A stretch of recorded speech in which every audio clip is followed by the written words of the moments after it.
Tole ashamaa fuuni kabajamtootaa fi daawwattoota sabboontu chaanaal akkam jirtu nagaa keessanii an nagaa kooti galata waaqayyoo nageenyi bakka jirtanitti isiniif haa baay'atu har'a nama wayii qabadhee isinii dhufee jira eenyu akka ta'e immoo argitaniittu si beektus jechuudha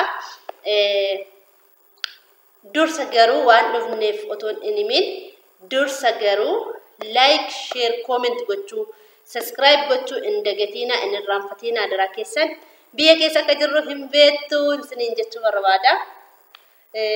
Nagaa gaafadhu daawwattoota keenya maqaa keessatti himi jirtu akkam jirtu nagaa keessanii ani mul'anaan jedhama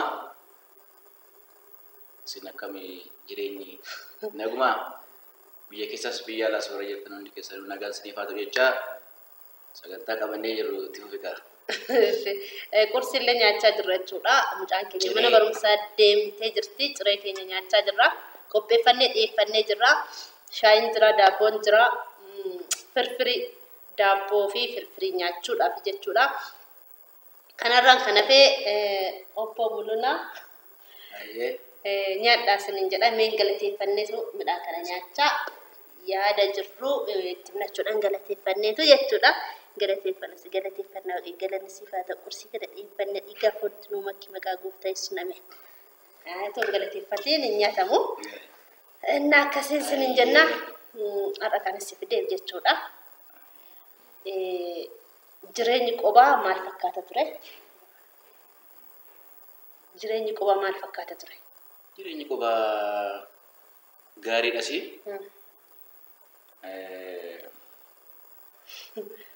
Bareeda si hormatas qaba. Haa ta'uti kaayyoodhaaf hin jiraatamu. Mee ganama dhugaa baay'ee ulfaata jechuudha. Mucaa barsiistaa, uffata ishee miiccitaa, nyaata ishee hojjettaa, biraan mana ijaaraa turte. Akkamitti dabarsite? Inni baay'ee ulfaata. Keessa yoo galle haalli jireenya yeroo dabarsiisuun yoon keessa gale tokko lamaan nuun ibsuu yaale yeroo sun nutti fudhata. Yeroo keenya nuun ga'u baay'ee ulfaata walumaa galatti. Kanaaf biiftuu guddisuun cinaatti hojiin ijaarsi manaallee jira. Naannootti baay'ee hojjetaa wajjiniin dadhabuu jira. Waan baay'ee dhagaa. Kanaaf kaayyoodhaaf jettee immoo hin dirqamta. Kan keetii jireenya keetii waan ta'eef mudannoo baay'ee of keessaa qabaatu illee hin dabarfama jechuu barbaadetanii walumaa galatti. Anammaan dhufetti dhugaa baay'ee ulfaata ganama ka'u.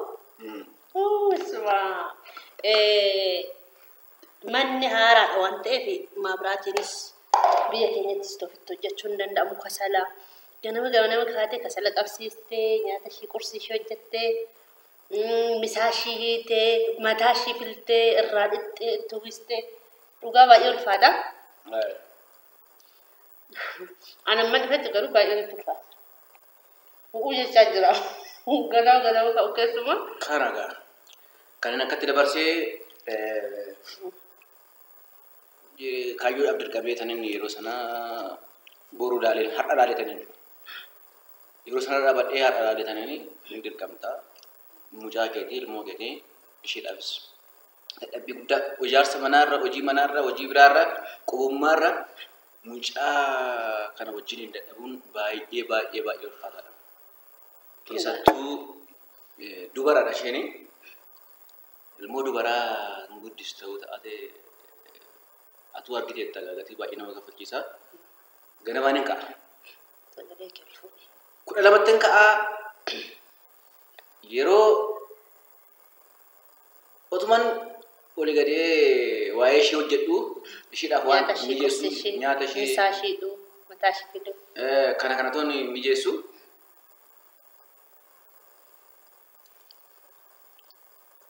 Sa'aatiin baay'ee natti deema. Sa'aatiin lamatti galuun tikki bilee. kutaani sa'a lamatti kan barattu ijoolleen galtu. Ani utuun ittiin guyyaan sa'aatii lamatti yeshiittiin geessee mana guyyaa. Eegatti dhuftee amma sa'aatii 2:10 2:10 waan akkasitiin geessuu eegaleera. Kun amma akka dadhabee akka dadhabbii qabuu fi daa'ima guddisuun kan ulfaatu eenyumaaf ni fayyatan ni yaada. Dhugaan ulfaata guddaa kan baay'ee ulfaata. Isa biratti immoo egaa kunoo kasala qabsiistee hojiin ciree nyaachuun amma akkasitti ulfaatee agartee jirta. Hundee dhugaa baay'ee tokko ulfaata. Nama ganama ka'uun natti ulfaata jechuudha. Kasala qabsiisee misaa shiidhee qursii ishii hojjedhee mataa ishii filee uffata tuwwisee fuula ishii dhiqee qursii laadhee fi hanga jedhu sa'aatiin natti guyyaa jechuudha. Inni garuu basumaa dhugaa baay'ee galatoome.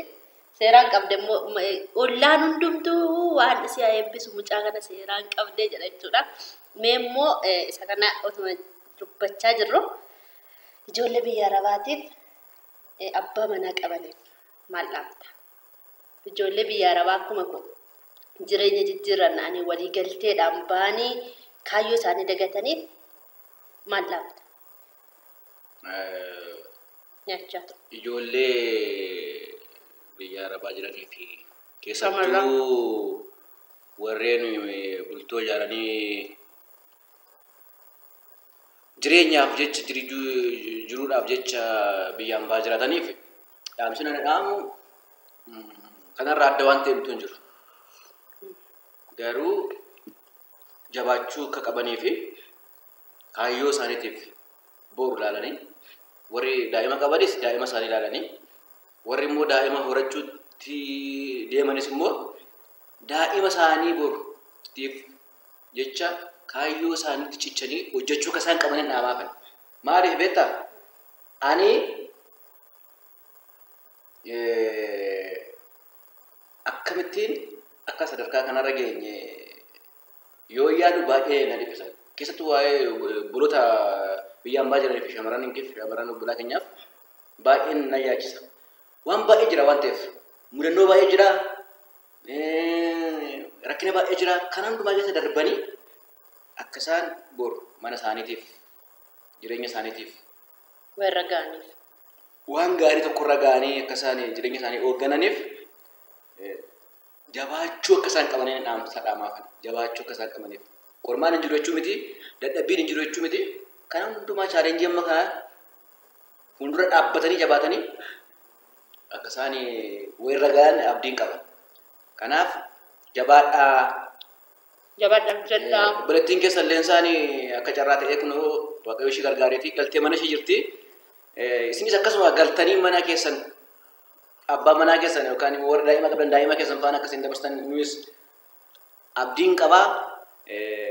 Jabaadhaa isin jechuun barbaada. Abdiin kutatiinaa. Abdiin kutatiinaa. Haala laaltanii. Ayyee. Abdii keessanii kutatiinaa abdii kee godhadhaa. Isin jechuun barbaada. Dhugaa abbaan manaan koo kun baay'ee cimaadha. Biraan mana jaaraa, biraan mucaa guddisaa, barsiisaa. Garuu guyyaa gaafa tokkotti cimaadha isin jedhee beeku. Beekuma zimmi jedha. Baay'eetti gammadeera mana kootti illee. Namni hundumtuu hanga ajaa'ibsiifatutti jechuudha. Anayyuu otoo hin ta'in isaan namni dhufee gibbii kana argee waan isii haa eebbisu. Ishiin kaan nyaattee fixxi.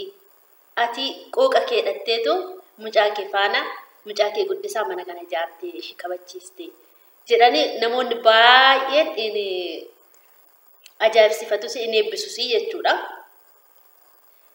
Yoon akkatti dubbadhu dhugaa jechaan naan qata. Namoonni shamarran keenya baay'een biyya alaa ta'anii abbuma manaatu qabanu birri isaaniitu erganu waa tokko qabachuu dadhabu jechuudha. Waa cabbaxanii qabachuu dadhabu yookiin immoo manumayyuu ijaarrachuu dadhabu. Otuma hojjetanuu harka isaanii irratti hin argamu jechuudha. Ani garuu waaqayyo haa eebbifamu. Inni na gargaare isaa eebbifamu.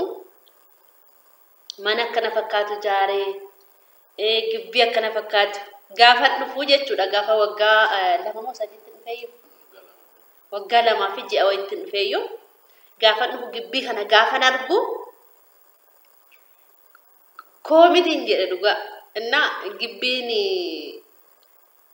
gudiim ta'een eegee garuu manna akkati sirranne ture ergasi waan hundumaa inni sirreesse korreessillee galche waan baay'ee sirreesse jechuudha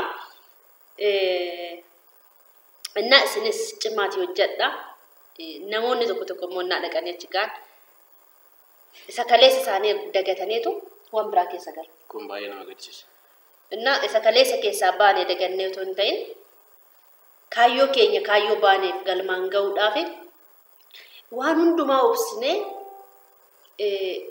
yeroo baay'ee nan dubbadha waa'ee ijoollee biyya Arabaa jechuudha waa'ee miidiyaalee inni beeku dhiisus feesbuukii fayyadamaan turrenne jechuudha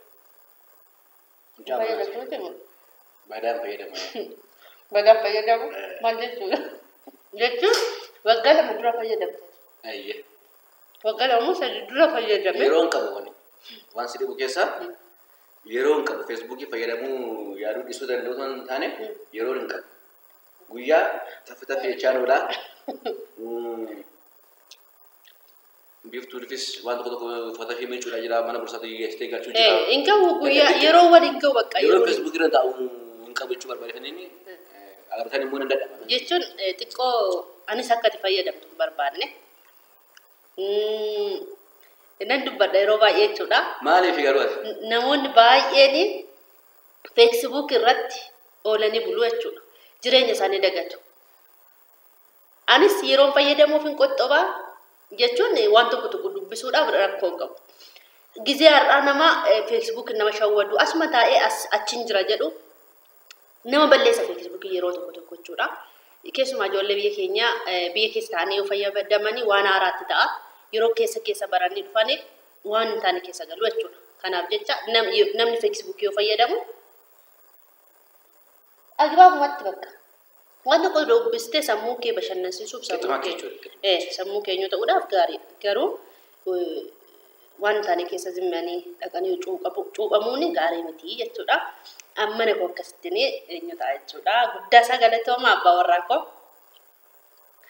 guddaan galatoomi asiin ga'uu keetiif dhiibdee jireenya kun itti dabarsuuf guddaa isaa galatoomi ammoo nan gaffa'a jechuudha walumaan gaffaana nan dhiibaadha walumaan dhiibna kana fakkaataa guddaa isaa galatooma hangam viidiyoo biraatiin deebinee dhufnutti